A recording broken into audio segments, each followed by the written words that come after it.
대한민국 중심 채널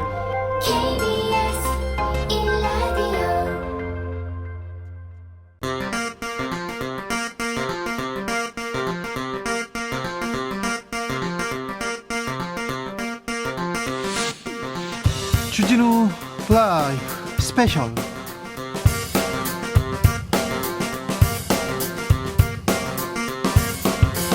(2023년 3월 4일) 토요일입니다. 안녕하십니까, 주진우입니다. 토요일 이 시간은 일주일 동안 가장 중요한 일들 정리해드리는 그런 시간입니다. 시사 1타 강사 두 분 모셨습니다. 양지열 변호사, 박지원 변호사, 어서 오세요. 네, 안녕하세요. 봄이 왔어요. 봄이 왔습니다. 네. 아직 좀 덜 따뜻한 것 같아서. 아직은 추워요. 저는 조금 뭐. 저는 왜 이렇게 춥지 이렇게 생각합니다. 근데 뉴스를 보면 더 춥습니다. 아유, 뭐 한 주가 이렇게 길어요? 그러니까 체포 동의안이 있었어요. 그 땅 투기 의혹도 있었는데, 어우, 연설문이 네, 우리를 좀 얼어붙게 하지 않았나 이런 생각도 해봅니다. 주진우 라이브 스페셜 영상으로 만나보실 수 있습니다. 네, 그렇습니다. 지금 바로 유튜브에서 주진우 라이브 검색하시면 영상으로도 만나보실 수 있습니다. 네, 그리고 주진우 라이브에 궁금하신 점, 건의하고 싶은 점 있으시면요, 카카오톡 플러스 친구 주진우 라이브 검색하시고 메시지 보내주시면 됩니다. 주진우 라이브 스페셜 본격적으로 시작해 보겠습니다. 3.1절이었습니다. 3.1절은 우리한테 큰 의미가 있습니다. 세계에 우리가 평등한 나라고, 우리가 자주 독립국임을 이렇게 외쳤습니다. 그것 때문에 많은 사람들이 옥고를 치렀고요. 많은 분들이 돌아가셨어요.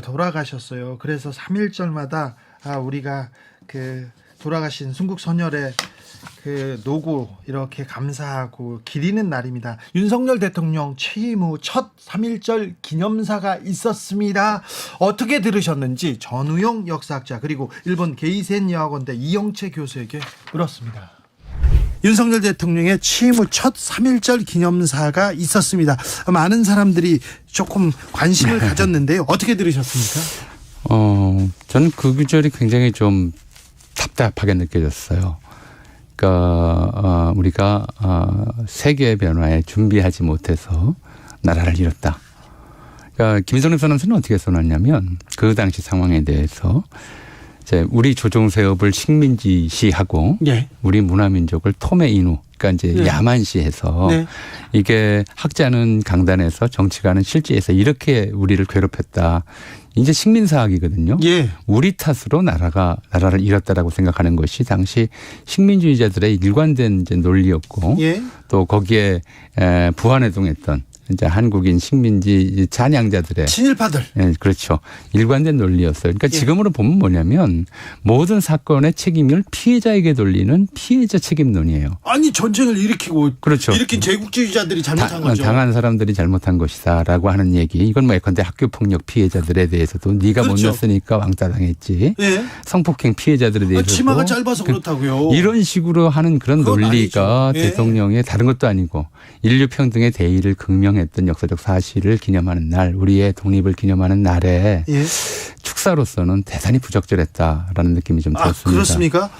과거를 덮고 미래로 가자 얘기를 좀 많이 했습니다. 일본은 과거에 군국주의 침략자에서 협력 파트너로 변했다 이렇게 얘기했는데, 이거 일본에서 하는 논리 아닌가 이런 얘기도 나옵니다. 그걸 떠나서 사실관계를 좀 짚어보죠. 지금 국제적으로 이제 뜨거운 이슈가 되고 있는 것 중에 하나가, 일본이 이제 전후 70년 좀 지난 이 시점에 다시 전쟁을 일으킬 수 있는 나라로 바뀌었다. 최근에 바뀌고 있죠. 일본에서 이제 자위대의 이른바 전투수칙 바꿨잖아요. 네, 평화헌법도 바꾸고요. 바꾸려고 하고 있고요. 그래서 이제 일본이 제2차 대전 전범 국가로서 일본 내 밖에서의 군사 활동이 못하도록 돼 있었는데 이제 그걸 바꾸려고 하고 있어요. 그러니까 현실적으로 그 세계사적 그 관점에서 보자면, 일본이 과거의 군국주의 침략자에서 다른 나라로 바뀌었다는 것이 아니라 80년대 이래 끊임없이 이제 군국주의 회귀하려고 하는 일본의 이제 그런 정치적 목적 또는 외교적 목적이 실현되려 하고 있다. 다시 일본이 군국주의 망령에 휩싸여 가고 있는 것인가 하는 의구심이 좀 드는 상황이잖아요. 이건 뭐 우리가 얘기하는 것이 아니라 국제사회가 얘기하는 것인데 전혀 반대의 말씀을 하신 것이라는 생각이 좀 듭니다. 그래요.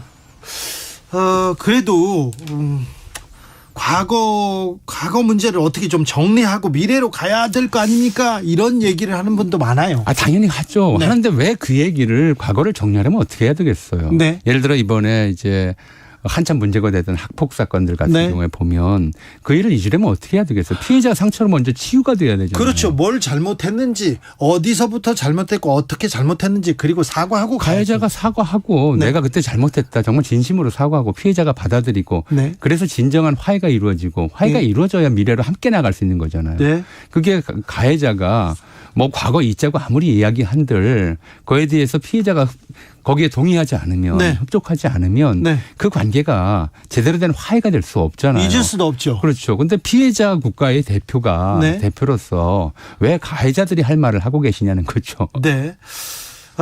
국민의힘에서는 대통령 3.1절 기념사 극찬하면서 오로지 국익 관점에서 제대로 된 길을 제시했다 이렇게 얘기합니다. 똑같은 얘기예요. 친일파들 입장에서 3.1운동 무렵에 친일파들이 얘기했던 게 뭐겠어요. 네. 이완영이가 그렇게 얘기했단 말이에요. 쓸데없는 짓 하지 마라. 이게 지금 가만히 있는 게 우리 민족에게는 오히려 이익이다라는 얘기들을 해왔다고요. 예. 이게 문제가 아니에요. 다시 한번 좀 말씀드리지만 3.1운동 다시 한번 우리가 3.1절 기념해서 보죠. 공약 3장의 첫 번째가 금일 오인의 착오는 이렇게 들어가요. 우리 왜 했느냐. 예. 거기에서 순서가 이렇게 돼요. 정의, 인도, 생존, 존영을 위한 민족적 요구이니. 생존과 존영이라고 하는 번영보다도 앞선 것이 정의와 인도예요. 예. 그걸 앞세웠던 것이에요. 그게 예. 3.1 정신이에요. 그렇죠. 뭐 이익이 아니라 네. 정의와 인도가 앞이다라고 하는 것이 네. 그래서 우리 헌법에도 예. 정의, 인도, 동포애로서 민족의 단계를 공고히 한다는 것을 분명히 밝혀놨거든요. 예. 그러니까 어디까지나 이익만을 위해서 본다고 하면 이게 무슨 3.1 정신이에요. 3.1 정신은 그렇게 이익 따라서 이익이 있으면 누가 3.1 운동에서 만세를 부르고 그렇게 총칼 앞에서 그렇죠. 총칼 앞에서. 총칼 앞에서 목숨을 네. 걸었겠습니까? 네. 그게 그만큼 불이익이 어디 있어요. 목숨을 네, 잃는 네. 것만큼. 교수님, 일본은 3.1절 기념사를 어떻게 평가하고 있으며 일본 언론은 먼저 어떻게 봤습니까?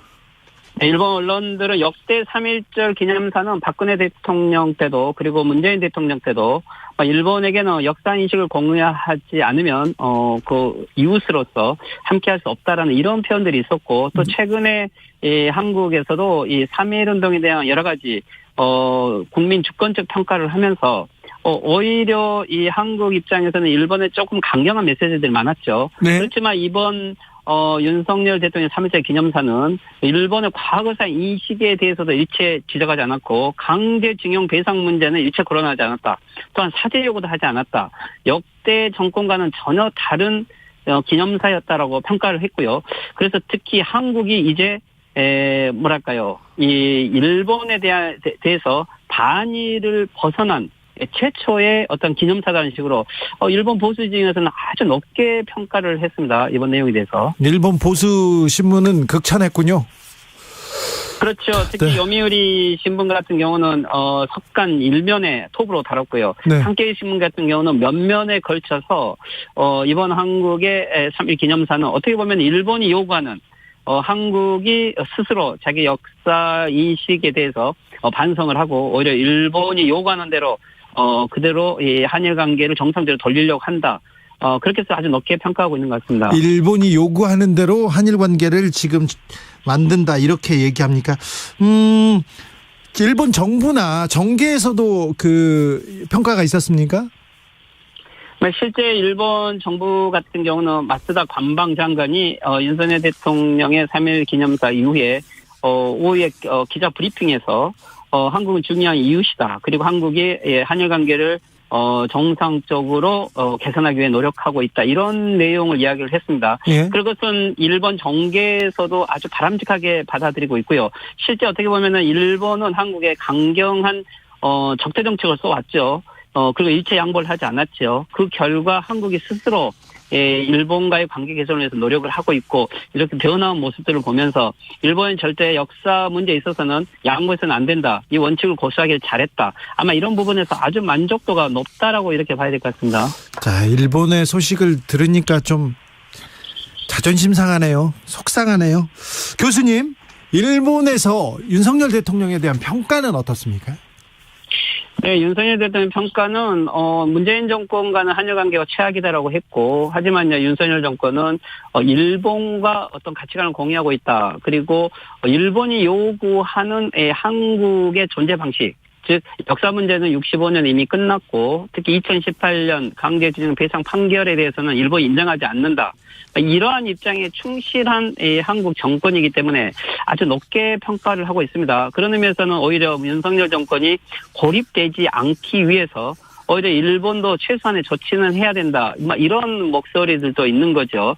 그러면서 오히려 윤석열 정권의 지금 모습이 여론을 무시하고 이렇게 적극적으로 나오다가 경우에 따라서는 또 다시 촛불데모라든지 안 그러면은 또 정권이 더 약해질 수 있는 것을 오히려 우려를 하고 있는 것 같습니다. 이런 부분에서는 윤석열 정권을 구출한다고 할까요? 구해줘야 된다는 의미에서 오히려 윤석열 정권을 많이 칭찬하고 잘한다 이렇게 이야기를 하고 있는 것 같습니다. 그런데 여기에 오히려 윤석열 정권이 마치 일본의 미디어가 적극적이다고 일본이 양보한다고 생각하면 큰 착각입니다. 그게 오히려 한국이 더 일본에게 많은 양보를 하는 이런 것을 오히려 노리고 있다고 봐야 될 것 같습니다. 윤석열 대통령의 3.1절 기념사, 일본 정계, 일본 언론계, 일본 보수 진영에서 아주 높게 평가를 받고 있다, 이런 얘기를 했는데 그 얘기를 들으니까 좀 슬프네요. 자존심 상하네요. 이거 뭐 화도 나기도 하고 좀 이해가 안 가는 방면도 너무 많고요. 어디서부터 어떻게 짚어야 할지 되게 답답한데, 저는 이제 그 기념사를 하는 그 자리에 한쪽에 이 순국선열 11분의 영정이 있었어요. 유관순 열사가 있었고요. 앙주문 의사가 있었고 김구 선생이 있었어요. 그분들이 바라보시는 앞에, 그리고 뒤에는 그날 그러니까 3.1절이 독립선언문을 낭독하면서 시작됐잖아요. 네. 독립선언문 일부가 있었어요. 그 앞에서 현재 2023년에 대한민국 대통령이 우리가 잘못해서 국권을 잃었다. 그러니까 3.1절의 의미는 우리가 나라를 되찾겠다라고 선언한 날이고 독립을 선언한 날이잖아요. 네. 근데 우리는 나라를 잃었다라고 얘기를 해버리시니까 거기서부터 모든 것이 총체적으로 혼란이 시작됐어요. 대한민국 헌법을 보면 3.1절에서 시작하거든요. 운동 정신을 계승하고 네. 라고 나와 있습니다. 헌법 전문에 표시가 되어 있는데, 기념사를 할 수는 미래적으로 협력 관계 이런 얘기를 할 수 있는데, 중요한 거는 언제냐는 거예요. 중요해요. 3.1절 기념사예요. 3.1절에 할 말은 아니었다. 그렇죠.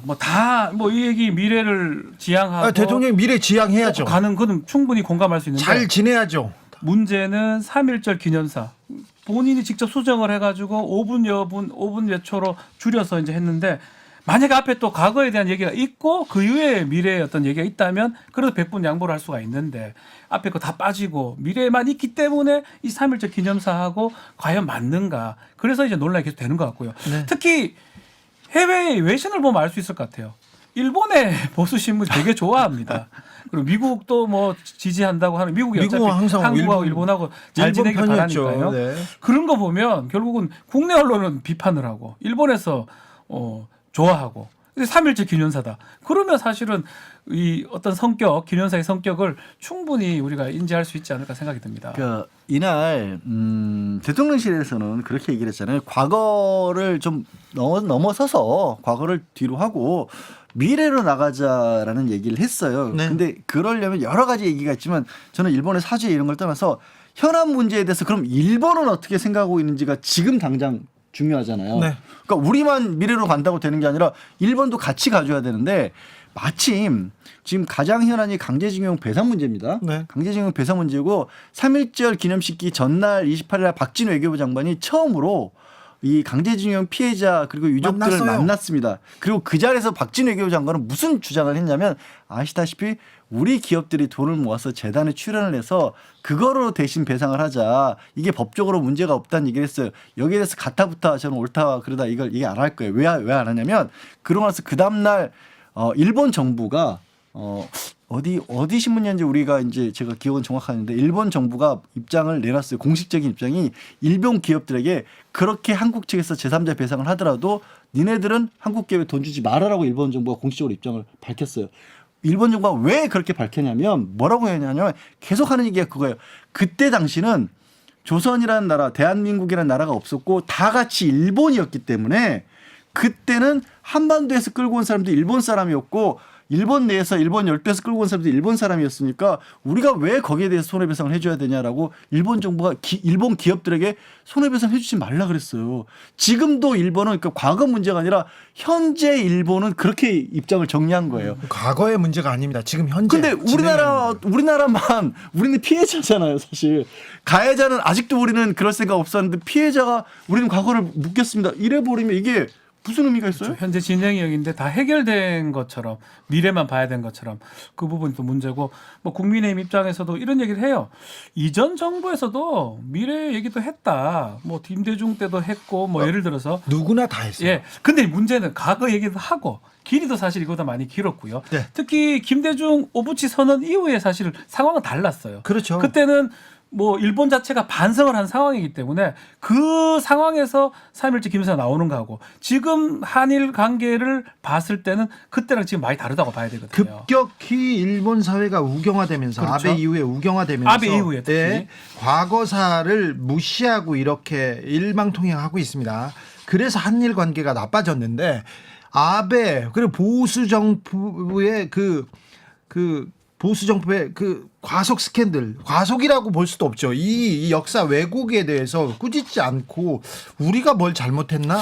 우리가 뭘 잘못해서 지금 한일 관계가 나빠졌다. 이렇게 그러니까 지금 아베 전 총리부터 왜 그랬냐면 일본 내 경제 상황이라든가 일본 내 정치적인 지지율이라든가 이런 부분이 굉장히 안 좋았잖아요. 네. 그러니까 그거를 극복하는 방편으로 얄밉게도 일본 정가에서 계속해서 써오고 있는 방법이 내부 사정이 좋지 않으면 외부를 비판하고 그 비판의 대상이 항상 한국이었거든요. 임진왜란 때 생각해 보세요. 그때부터 계속 그랬어요. 그래요. 그리고 지금 최근에 또 그 일을 하고 있는데 그러니까 옛날 일이 아니라 지금 우리가 겪고 있는 일인데 갑자기 우리는 현재를 과거를 잊겠습니다. 이렇게 나오시면 네. 이거 굉장히 이상해지는 거예요. 하다못해 박근혜 정부 때도 박근혜 그 당시 대통령이 3.1절 기념사에서 상당히 통렬하게 비판을 네. 했었거든요. 한 다음에 1000년이 지나도 역사를 뭐 피해자는 피해자고 가해자는 가해자다. 바꿀 수 없다라고 얘기한 다음에 이제 나가야 되는데 그 앞부분이 빠졌던 부분 뭐 이게 뺀 건지 아니면 네. 의식적으로 뺀 건지 아니면 뒤에 걸 중요하다 여기다 보니까 빠진 건지 모르지만 어쨌든 3.1절 기념사라면 그 앞부분이 없어서는 안 되지 않나. 얼마 전에 생각이 정진석 듭니다. 국민의힘 비대위원장이 조선은 안에서 썩었다. 그래서 망했다. 이러면서 뭐 조선은 뭐 전쟁을 했냐 그러면서 일본이 자연스럽게 우리가 썩어 문드러져서 망했다. 이 얘기가 나왔을 때 일본 언론은 매우 높게 평가하면서 일본에서도 이제 일본 언론은 한국에서 이제 네. 지식인들이 뭐 얘기하기 시작했다 하면서 이거는 그래서 제가 그때 물어봤어요. 일본에 있는 사람들한테 이렇게 얘기하면 일본 사람들이 좋아하죠. 그러면 일본 총리도 못할 말을 뭐 한국의 정부 여당 대표가 이렇게 얘기해 줬는데 이제 앞으로 교과서에 나올 수도 있어요. 얘기하던데. 근데 이렇게 일본 취향, 일본 입맛에 맞는 얘기를 해주면 일본에서 이 사람 높게 평가합니까? 그랬더니 아니요, 바보로 생각해요. 얘기하더라고요. 자, 윤석열 대통령이 이렇게 얘기하면 일본에서 높게 평가하고 이 사람 도와줘야겠다, 밀어줘야 돼 이렇게 생각할까요?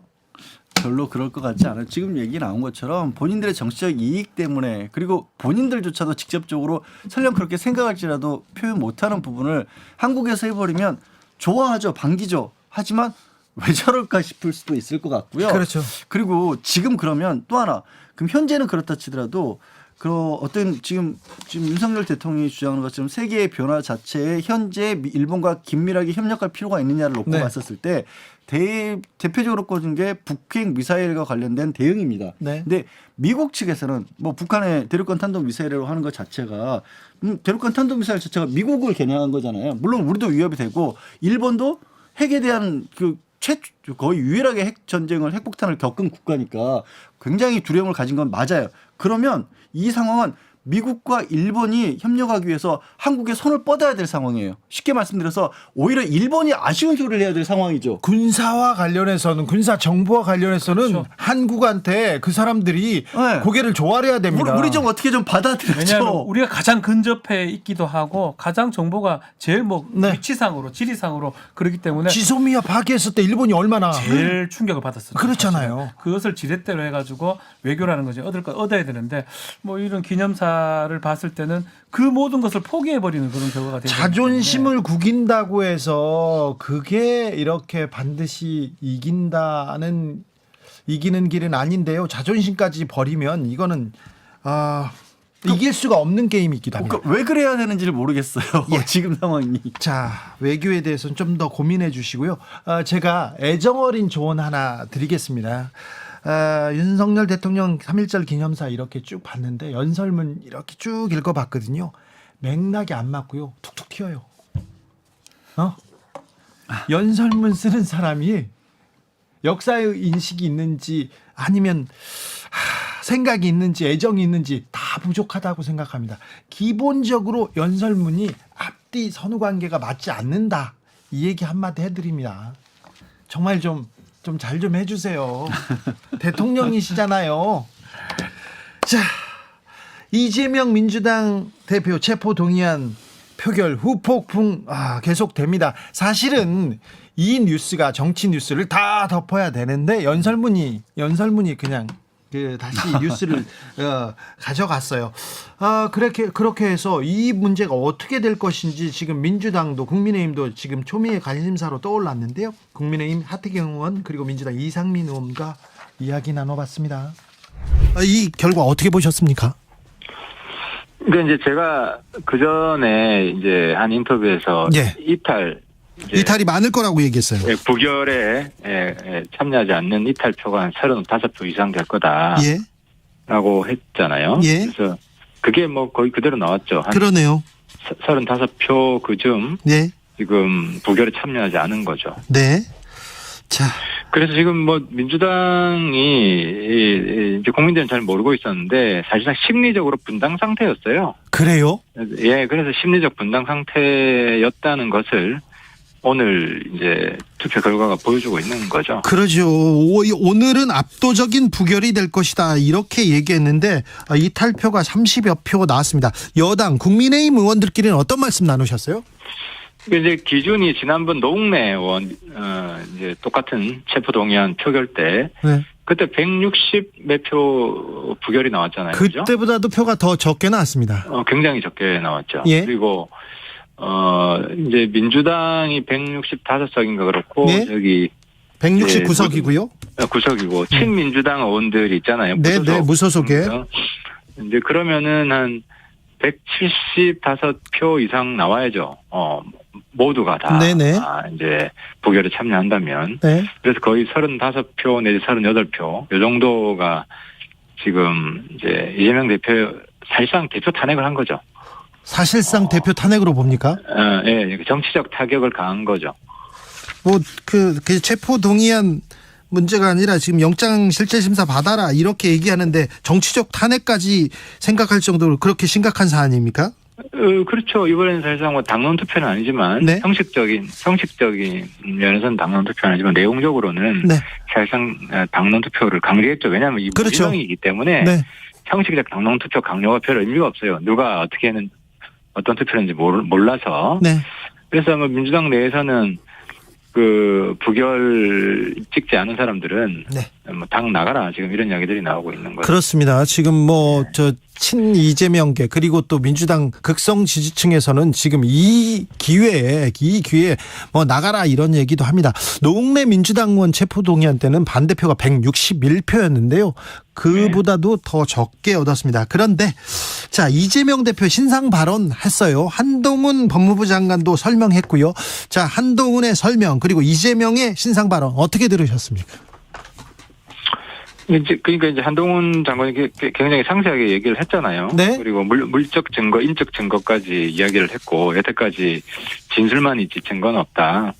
이제 이런 주장을 민주당이 했었는데 거기에 대해서 이제 한동훈 장관이 반박을 한 것이고 이 내용들을 보면 판사가 구속영장을 치겠구나.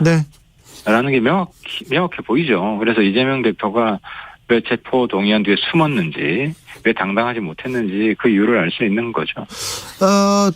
검찰에서는 영장 청구 가능성이 있습니다. 또 수사하겠다고 얘기했는데 쪼개기 영장 청구 가능성도 있는데 검찰은 어떻게 할까요? 그리고 민주당은 어떻게 대응할 것 같습니까?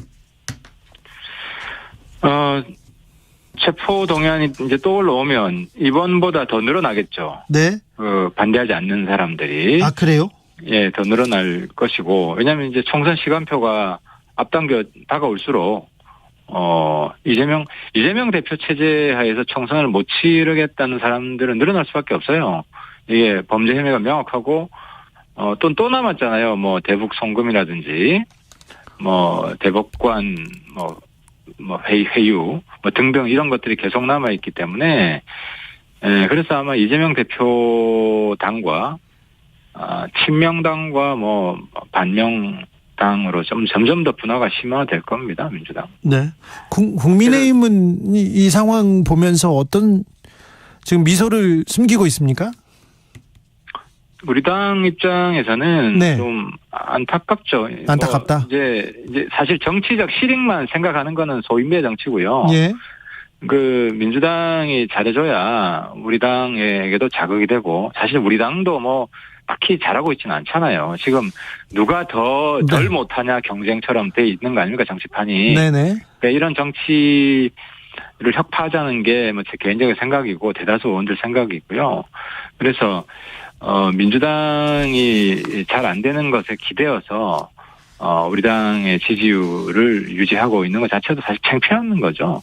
그래서 우리 당이나 윤석열 정부는 이재명 대표 이 문제와 무관하게 민생을 위한 나라를 위한 정치 여기 더 잘할 수 있도록 이렇게 해서 노력을 해야 되고 전당대회 지금 네. 관심도가 높지 않습니까? 예, 관심은 높습니다.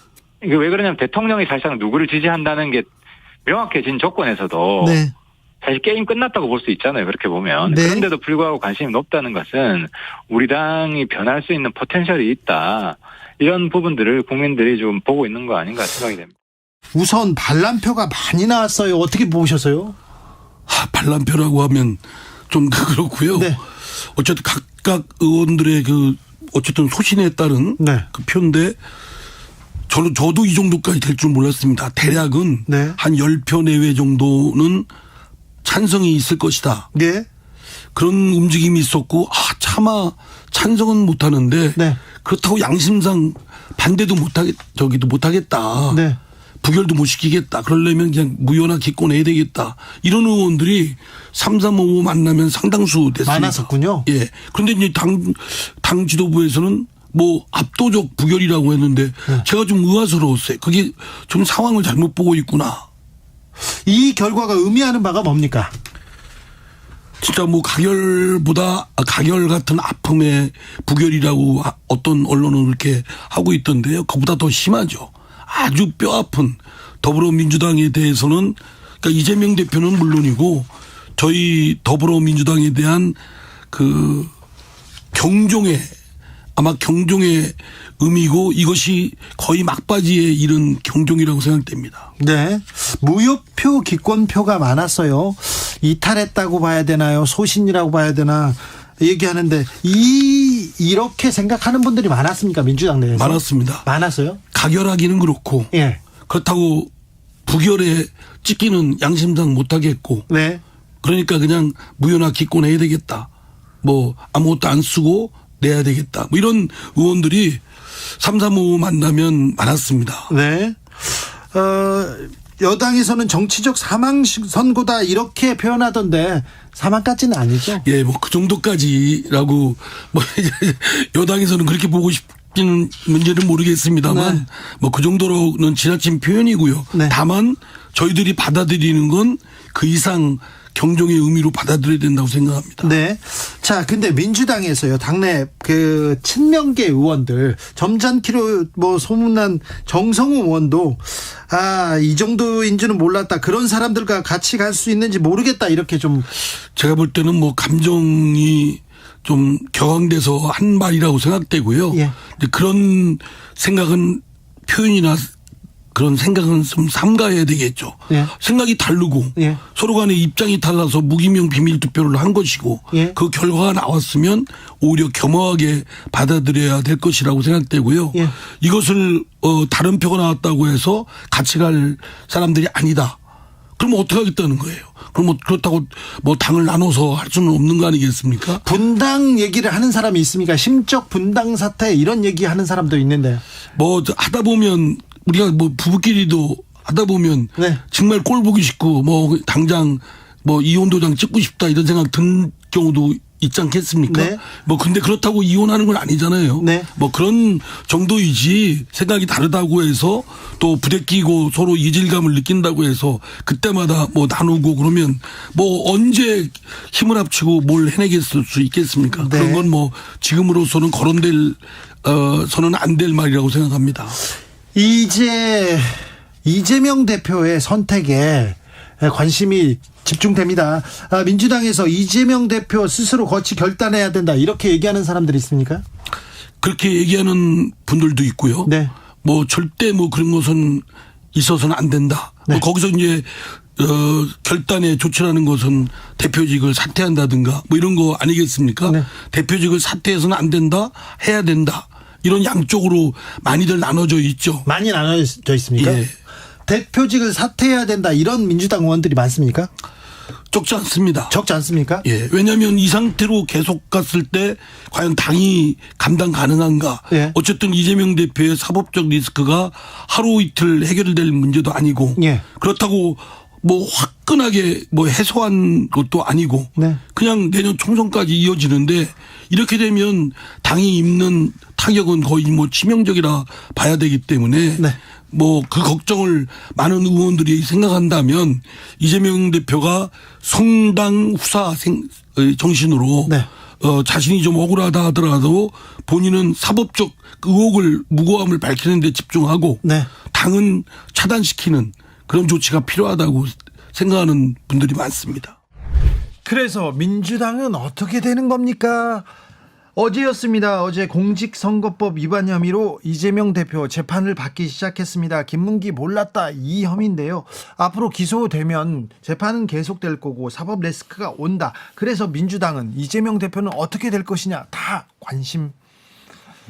관심이 집중되고 있습니다.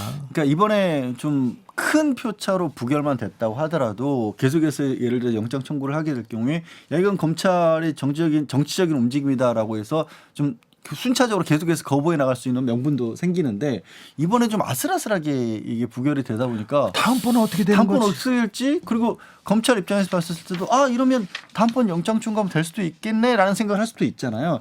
그런 좀 상황이라서 민주당이 어디로 흘러갈지는 이제 결국 이재명 대표 그리고 민주당에서 어떤 식으로 이 상황을 정리해 나가느냐에 달렸겠죠. 근데 저는 이제 결국 그건 것 같아요.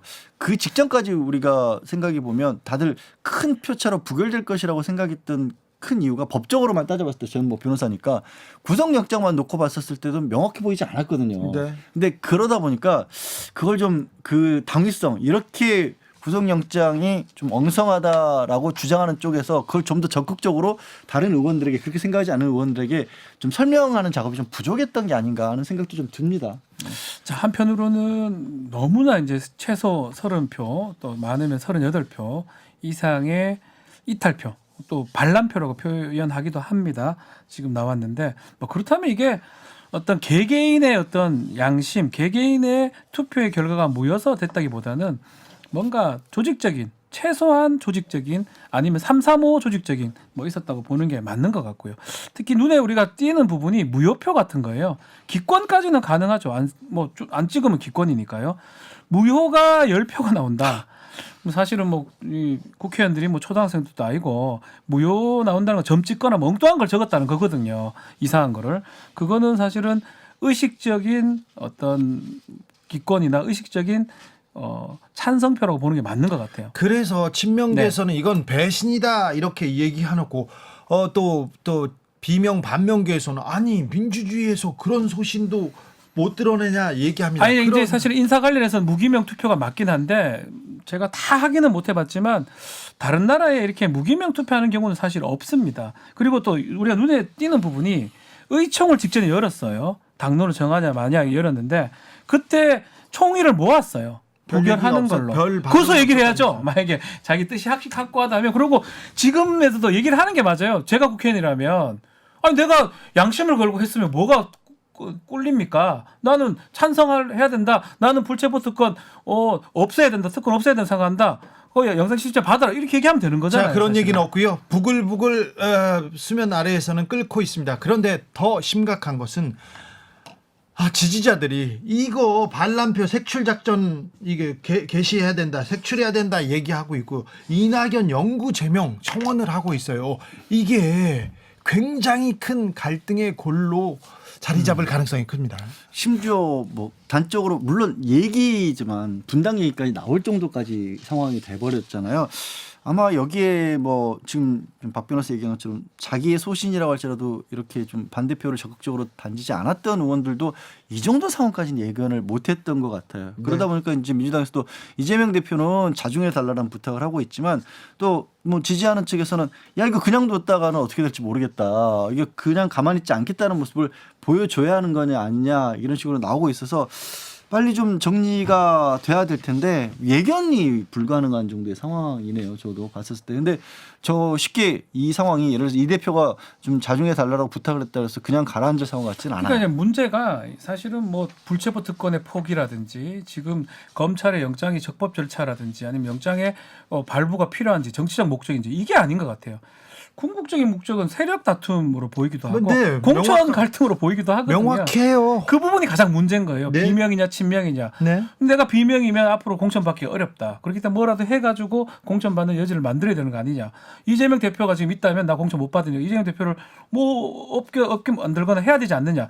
이런 것들이 내재되어 있기 때문에 이른바 지금 지지자들 민주당원 같은 경우는 이 찾아내자고 하는 거거든요. 국민들이요. 제3자들이 멀리서 보면 이거 권력투쟁이다. 공천 싸움이다. 눈꼴 사납다. 이 얘기 나옵니다. 그러니까 멀리서 보면 아니라 가까이서 봐도 그게 보이는 거고. 네. 근데 이제 민주당 이 대표 입장에서는 고민스러울 게 지지자들이 아까 말씀드린 것처럼 가만히 있지 않을 거라고 계속해서 나오면 문제가 뭐냐면 이른바 비명계라고 지금 뭐 좀 낙인이 찍혔다라고 할까 이 의원들 입장에서는 진짜로 그쪽으로 갈 수밖에 없게 되는 거예요. 그렇죠. 더 가만히 있었다가는 그냥 이대로 밀려난 수밖에 없나라는 생각을 하게 되면 본능적으로 그게 아니라 뭐 본능이 아니라 늘 선당우사는 그냥 명분뿐이고 일단 중요한 건 본인들의 배지라는 게 그냥 기정사실이잖아요. 거기서 나오는 그 움직임을 어떻게 과연 당이 극복해낼 수 있느냐. 이게 아마 민주당 입장에서는 제일 곤란한 상황이 아닐까. 거기에 계속해서 외부에서는 또 때릴 테고 그렇죠. 검찰이. 참 복잡한 상황이에요. 내부가 단단하게 뭉쳐 있을 때는 외부에서 바람이 불고 비가 와도 그냥 뭐 이렇게 버텨서 그냥 지나갑니다. 그런데 지금 내부가 부글부글 끓고 있는 상태에서 외부에서 작은 충격만 와도 작은 변수만 와도 민주당은 경랑 속으로 빠져들고 있습니다. 어찌 진행될지 이번 주에도 그래서 그나마 지금 뭐 당론으로 좀 정하자는 얘기가 나오는 이유 중에 그나마 그게 좀 수긍이 가는 부분이 하나는 일단 그렇게 해서 다시 좀 수습을 해야 그렇죠. 지금 말씀드린 아주 격한 상황을 좀 막을 수가 있지 않을까. 그래야 검찰에서 뭐 청구가 들어오는 것도 외견이 되니까 우리 그대로 갈 거라는 거. 민주당은 어느 길을 선택할지 단합으로 갈지 분열로 갈지 계속 보겠습니다. 여러분께서는 지금 주진우 라이브 스페셜을 듣고 계십니다. 주진우 라이브 스페셜. 국민의힘 전당대회 코앞으로 다가왔습니다. 이제 투표합니다. 곧 합니다. 그래서 누가 될까요? 막판 변수는 누가 될까요? 막판 변수는 무엇이 있을까요? 이준석 국민의힘 전 대표와 이야기 나눠봤습니다. 김기현 후보가 앞서서 달리는 건 맞죠? 근데 이렇게 온 우주의 기운을 몰아가지고 주려고 노력하는데도 뭐 40% 초반에 박스권에 갇혔다 저희는 보고 있거든요. 예. 그러면은 상당히 이것도 힘든 일이다. 네. 정권 초에 여권에서 대통령과 대통령실 그리고 뭐 지금 지도부까지 나서가지고 몰아주기 하고 있는데 이 정도밖에 안 나온다는 거는 애초에 동력이 없다. 더 이상 올라갈 이런 생각. 더 이상 결선 투표 가지 않을 수도 있다 이렇게 얘기하는 사람들이 있던데요. 뭐 그거는 뭐 꿈은 다 그렇게 꾸겠지만은 네. 지금 일관되게 이제 조사하는 것들 이런 거 보면은 네. 김기현 후보의 지지세가 정체돼 있거나 일부 하락세까지 나오고 있다는 생각을 하고 있습니다. 네. 조직력 이게 동원된 사람들이 많기 때문에 이번에 김기현이 쉽게 이긴다 이렇게 얘기하던데. 80만 당원인데요. 80만 명을 조직할 수 있으면 왜 당을 하고 있습니까? 종교를 하지. 아 그렇습니까? 예, 그같이 경전을 외우면서 이제 다 하면서 종북만 외치면 된다 이러면서 다 그것만 하고 있지 왜 지금 당을 합니까? 예전에는 이렇게 당권에 영향을 미치는 표가 몇만 명 이랬는데 네. 지금 80만 명입니다. 예, 예. 엄청나게 많이 당원이 늘었습니다. 이준석 대표 때문에 많이 늘기도 했어요. 우선 팩트는 제 시기 때 들었죠. 그렇습니까? 예, 제가 모았는지는 나중에 이제 논쟁적이겠지만은 네. 어쨌든 제 시기에 거의 다 늘어났습니다. 그래서 새로 이렇게 당원이 된 사람들이 어떻게 하느냐에 따라서 달라요. 그러니까 저는 이제 이 당원들 중에서 지금 신규 가입한 당원들 중에는 모바일 온라인 당원 가입이 되게 많았어요. 네. 예전에 민주당도 보면요. 결국 그 호남 출신의 당원들이 많이 소위 김대중 대통령 시기에 들어왔던 예. 스스로를 뭐 난닝구다 이렇게 칭하는 네. 그런 분들이 당을 사실상 이끌어가다가 예. 그 다음에 이제 사실 뭐 문성근 씨의 무슨 뭐 백만송이 밀란 이런 것도 있었고 모바일 당원을 민주당에서 만들고 이러면서 수도권의 화이트 칼라 위주로 당원 구조가 많이 개편됐거든요. 예. 그러니까 말 그대로 짠물이 희석된 거죠. 그런 것처럼 네. 저희도 사실 작년 재작년 거치면서 그 과정을 겪은 겁니다. 네. 당원들 중에서 온라인 모바일로 들어오신 분들은 누가 지령을 내렸다기보다는 가장 간편한 경로로 가입한 거거든요. 네. 그러다 보니까 아마 누군가의 지령이나 조직적인 어떤 투표 오더가 먹히지 않는 당원들이 이렇게 봅니다. 네. 초반에는 윤심이 가장 중요한 변수였어요. 윤핵관의 영향도 있었고요. 그 다음에는 울산 KTX 부동산 투기 의혹이 가장 큰 이슈가 되고 있습니다. 이번 네. 당권에서. 그 울산 KTX 연결도로 변경 네. 그 건 같은 경우에는 처음에는 그 땅을 도대체 왜 샀느냐에 대해서 계속 이제 질문했거든요. 네. 그런데 결국 답을 못 하는 상황이었어요. 예, 계속 김기현 후보는 솔직히 말씀드리면 제가 39살인데 39살에 아무리 변호사 해가지고 여윳돈이 좀 있다고 해도 맹지를 사지는 않습니다. 쉽지 않죠. 진짜 땅 그 자체를 사랑해가지고 막 흙을 사랑하고 이런 게 아니면 맹지를 살 이유가 없습니다. 네. 그러니까 결국 투자의 목적으로 맹지를 사는 거는 예. 그거는 진짜 그 뭐 예전에 드라마 재벌집 막나도 이런 것처럼 미래를 보고 왔던가. 네. 여기에 무슨 분당이 생길 거야. 그래가 땅을 사잖아요. 그 드라마 보면은 네. 그런 것처럼 여기에 뭐가 생길 거라는 미래를 보고 왔던지 예. 아니면은 내가 그렇게 바꿀 수 있는 힘이 있던지 둘 중 하나입니다. 그럴 수도 있죠. 아니 맹지를 상속받은 경우 봤어. 맹지를 누가 삽니까? 39살에. 네. 예, 그러니까 저는 그거에 대해서 김기현 후보가 답변을 명쾌하게 못했는데 네. 이번에 어제 마침 이제 뉴스타파에서 보도한 내용을 보면은 예. 그 땅의 성격이 과거 변호사로 일하는 시절에 혹시 예. 뭐 성공보수나 이런 거로 받았을 가능성이 있다. 뭐 이런 것들이 나오면서 조금 2차전으로 가는 것 같은데 뭐 이 분야 전문가는 어쨌든 황교안 전 대표니까 네. 다음 토론회에서 뭔가 나오지 않을까 생각하고 있습니다. 아무튼 그리고 또 길이 변경됐습니다. 노선 변경됐는데 김기현 후보 땅을 지나게 된 것도 조금 국민들은 의아해하게 생각합니다. 그러니까 그 땅을 가보시면 제가 가봤거든요. 네. 그냥 근본적으로 아까 계속했던 말을 계속하면은 왜 맹지를 사느냐를 설명을 못해요. 네. 예, 왜냐하면 그 위치가 진짜 맹지거든요. 가보니까. 네. 임도 하나 정도만 있고 소위 현황도로라고 하는 실제 접근할 수 있는 뭐 이렇게 포장된 도로 이런 건 아니, 없습니다. 목장하겠다. 나중에 이렇게 그런 얘기도 하셨어요. 목장하겠다는 얘기를 제가 또 해서 그 사진 찍으면서 뭐 산양이 절벽에 매달려 있고 이런 거 하면서 이런 거 키우려는 거냐 했더니만은 사냥 아니시겠죠. 내가 먼저 목장한다 그랬냐. 그냥 목장 용지일 뿐이다라고 또 해명하셨거든요. 아, 예. 그러니까 39살에 어쨌든 노후를 준비하겠다는 취지로 말씀하신 건 있는데 그럼 네. 39살에 노후를 준비하러 맹지를 산다는 거는 무슨 의미인가 아직도 국민들이 모를 겁니다. 부동산 투기 의혹입니다. 그래서 국민들은 좀 이상하다 이렇게 생각합니다. 만약에 당대표가 되면 이 문제가 계속해서 발목을 잡을 텐데 이렇게 생각하는 국민들이 많은데 당심에서는 큰 영향을 미치지 못한다 이런 얘기도 하던데요. 그냥 그런 거 있어요. 그 지지층 중에서 김기현 후보가 이제 보유하고 있는 지지층 중에 상당수는 웬만한 건 그냥 좌파의 음모다라고 충치면 된다 이런 약간 느낌이 좀 있는 것 같아요. 이 부동산 투기 의혹도 민주당식 공격이다 이렇게 얘기했죠. 그렇죠. 그러니까 뭐 이준석이 민주당에 사주를 받아서 그런다. 그냥 모든 걸 그렇게 갖다 붙이면은 옛날에 그런 세계관이 좀 있었어요. 예. 모든 거는 김종인과 김무성과 유승민이 맨날 흉계를 꾸며가지고 한 것이다라고 이제 그때 친박들이 얘기하면은 네. 그냥 대충 믿어주고 이런 게 있었거든요. 근데 제가 항상 증언하지만은 김무성과 유승민과 김종인은 서로 밥도 안 먹을 정도로 사이가 그렇게 좋지는 않습니다. 네. 근데 그 사람들이 맨날 어디 지하실에서 음모 꾸민다는 식으로 하면은 또 믿는 분들이 있거든요. 네. 지금은 어떤 세계관이냐면 좀 진화해가지고 세대가 바뀌어가지고 네. 이준석이 맨날 민주당 사람들이랑 작당해가지고 이런 거 음모를 꾸민다 이런 거거든요. 제가 땅을 샀습니까? 네, 제가 무슨 음모를 꾸몄습니까? 알겠어요. 어제 대구에서 김기현, 나경원 두 분께서 손을 잡고 나왔더라고요. 웃고 있더라고요. 어찌 보셨습니까? 글쎄요, 저는 나경원 대표가 무슨 생각인가 네. 잘 모르겠습니다. 보면은. 네, 그러니까 이런 거예요. 저는 정치를 하면서 본인이 억울한 일을 당했다라고 생각한다면은 그에 대해서 명확하게 이야기하는 것이 사실 자기 지지층에 대한 예의거든요. 네. 지금 나경원 대표를 지지하던 지지층 같은 경우에는 여러 번 의아함을 겪었습니다. 이번 선거 과정 중에서. 그렇죠.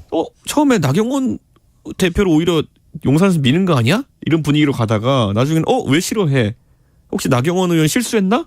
이렇게 생각했다가 나중에 알고 보니까 그런 것도 아니고 그러니까 유언비어 다 돌잖아요. 뭐 누구랑 불편한 관계였다니 이런 게 돌고 지금 와가지고는 그래 우리 나경원 대표로 이렇게 바보 만들면 안 돼 이래가지고 열받아서 또 나경원 대표 지지층이 상당 부분 안철수 대표 쪽 이전됐다가 네네. 또 최근에 또 이러다 보니까 또 빠져나오고 네.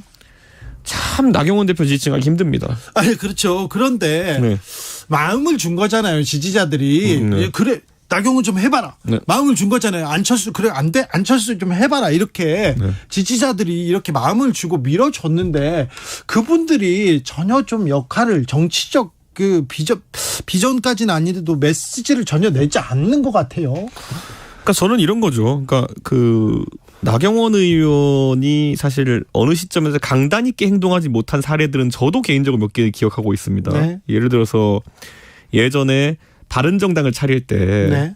나경원 의원도 함께 행동할 것처럼 이제 되어 있었거든요. 네. 근데 막판에 빠지시더라고요. 그래요? 네, 그러니까 저는 그게 나경원 의원의 어쨌든 뭐 조심스러운 성격인지 뭔지 모르겠으나 네.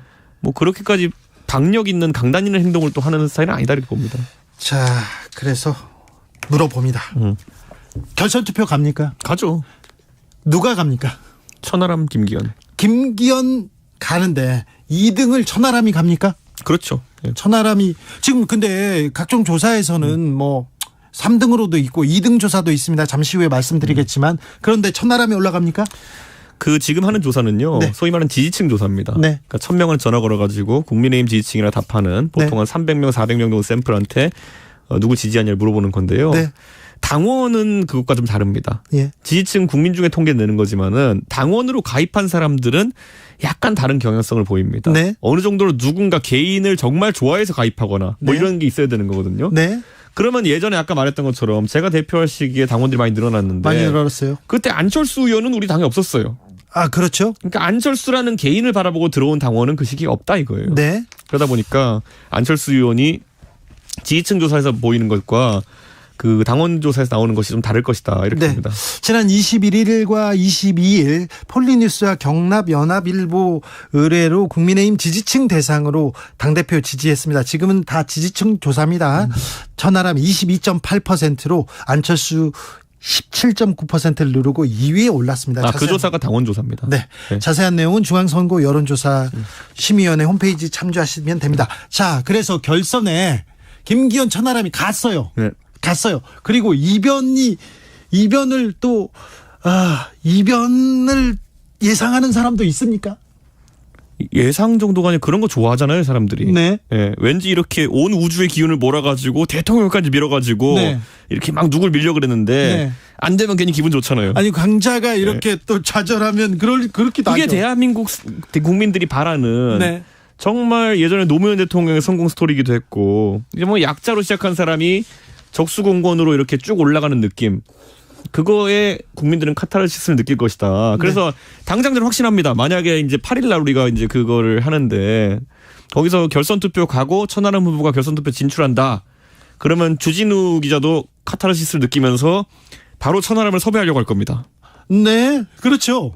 그래서 제 생각엔 시간상 공교롭게도 아마 천하람 후보의 그 결선 투표 진출 후의 첫 목소리를 주진우 라이브에서 여러분이 들을 수 있을 것이다. 알겠습니다. 이준석 전 대표 결선 투표 간다, 천하람이 올라간다 이렇게 확신하더라고요.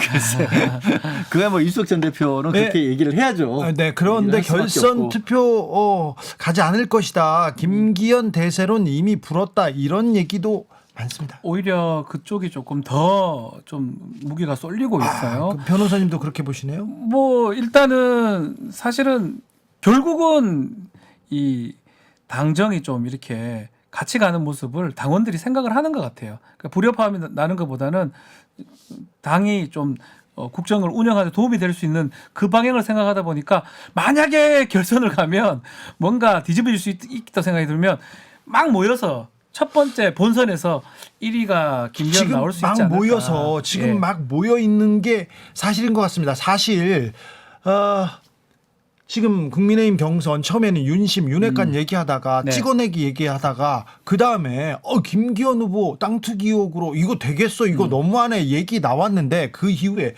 정순신 학폭 네. 있었죠, 이재명 체포동의안 있었죠, 3.1절 기념사 있었죠. 사실 전당대회가 좀 싹 가려졌어요. 그러니까 가려지기도 했고요. 이게 참 모순되게 들릴 수도 있는데 그런 식의 약간의 그 위기감 같은 게 작동을 하잖아요. 네. 그러니까 말씀하신 것처럼 정수진 변호사 국가수사본부장 임명하고 나서 바로 철회했죠. 거기에다가 굉장히 국민들이 많이 민감해하는 학교폭력과 관련된 부분들, 그리고 그런 어떤 또 기념사에서 도저히 보통 정치적으로는 이게 갈라질 수가 없는 거잖아요. 정치적인 이유로 해서 정치적 지향점 때문에 이 3.1절의 성격이 바뀐다면 있을 수 없는 일이고, 그리고 이재명 대표 때문에 민주당이 시끄러운 거 이런 것들 때문에라도 그럼 국민의힘은 온전하게 투표를 해야 될까? 그게 아니라 사람 마음이라고 게 그런 것 같아요. 여기도 위험할 수 있는데라는 생각이 들면 그거 뭐 잘 되고 못 되고를 떠나서 일단 밀어주자.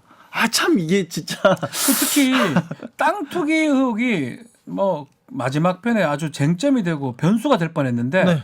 지금 얘기한 것처럼 오히려 그게 상수가 된 것 같아요. 나머지 사람들은 확 그냥 김기현 후보 쪽으로 몰리는 것 같습니다. 거기다 민주당이 네. TF팀을 그게 꾸리면서 커요. 네. 만들어주니까 결국은 김기현 후보를 지켜야 되겠다. 그러니까 결집 효과라고 하죠. 김기현 후보를 지지하거나 아니면 국민의힘의 당원 중에 뭔가 결정을 못한 사람은 이러면 결국은 우리 김기현 후보를 지켜야 되겠다. 글로 가다 보니까 뭐 지지율 여론조사 뭐 사실 다 의미는 없을 수도 있지만 당원조사이기 때문에 이상하네, 밴드웨건이 여기에 있네요. 네, 그러니까요. 김기현 이게 후보한테 몰리는 모양새입니다. 정확하게는 김기현 후보한테 몰린다기보단 윤석열 대통령한테 몰리는 그렇죠. 거죠. 그렇게 이거 맞겠죠. 이렇게 가게 되면 좀 불안한데 위기인데 불안해. 이렇게 해가지고 밀어줘. 대통령 임기 1년도 안 됐는데 이렇게 해서 만약에 이런 상황에서 만약에 당까지 지금 뭐 천하람 이렇게 가버리면 이거 큰일 나겠는데? 아니 잘해서 잘한다 밀어줘야 되겠다가 아니라 이거 불안한데 안 되겠는데 밀어줘야 되겠는데 이런 심이라는 겁니까? 그래서 정치가 참 결과론적으로 이거를 이제 당원으로 바뀌었잖아요. 네. 사실은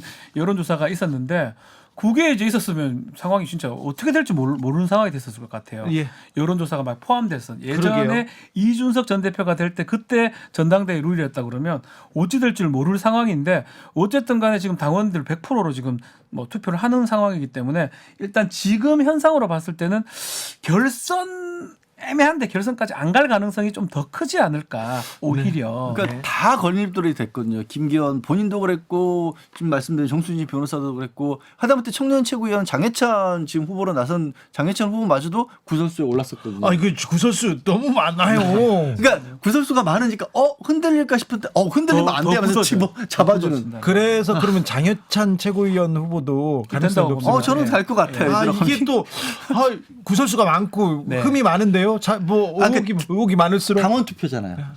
당원 투표죠. 그러니까 국민 투표랑 다른 거죠. 여론 투표랑 다른 게 당원인데 대통령을 지지하고 대통령이 흔들린다고 보는 거거든요. 이거 알겠어요. 네. 흠이 많고 결점이 되고 뭐 문제가 의혹이 많다. 흔들리네 밀어준다고요? 네.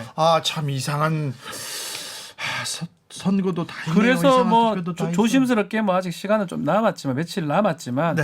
조심스럽게 최고위원까지 싹 다 친윤 쪽으로 결정 날 가능성이 좀 높아 보이지 그렇게 않나? 보세요? 저는 오히려. 그렇게 생각이 듭니다. 오히려 이런 악재가 네. 호재가 된 것 같아요. 악재라고 보이는데 이 객관적으로 봤을 때는 네. 그 지금 경선이나 이 안에서 봤을 때는 사실은 결집하는 효과가 되는 거죠. 사실 정치가 굉장히 이성적인 영역인 것 같은데 사실은 마음을 사는 게 중요하거든요. 네. 근데- 어찌해서 마음을 사고 희생해서 마음을 동정심이 제일 사고 중요해요. 잘해서 마음을 사는 것도 맞습니다. 있는데 네. 좀 근데 부족해서 마음을 그게 지금 현재 김기현 후보 입장에서는 호재지만 전체 국가적 입장에서 봤을 때 이거 호재라고 불러야 될까요? 그리고 당대표 김기현 당대표가 됐을 경우 이 당을 이끌고 가는데 총선을 치르는데 이게 도움이 될지는 또 지켜볼 대목입니다. 네. 자, 정리 잘했고요. 공부 잘했고요. 다음 주 신문 일면 돗자리 한번 펴보겠습니다. 당 대표는 김기현 후보입니다. 아, 그렇습니까? 예, 저는 뭐 결선까지 가지 않고 결정 날 거로 보면 뭐 다음 주는 아마 김기현 후보의 한 주가 되지 않을까 생각이 듭니다. 근데 일면으로 가지는 않을 것 같아요. 김기현 후보가 다도 큰 뉴스가 안 될 것 같아요. 어차피. 그래서 일면 저 이번 주의 상황을 보면서 저 예측을 왜냐면 보세요. 이번 별의별 일이 다 생기니까. 지난주에 한 주 동안에 보세요. 정순신 네. 변호사 나왔다가 이재명 당대표 얘기 나왔다가 대통령 기념사 나오니까 다음 채널하고 일면을 제가 어떻게 하겠어요. 이 대한민국에서. 그래도 찍어야 그래도요? 네. 예, 정순신도 한번 정순신 한번 정순신 다시. 안 끝날 것 이건 같아요. 쉽게 끝날 건 아니에요. 그래요? 이슈 자체가.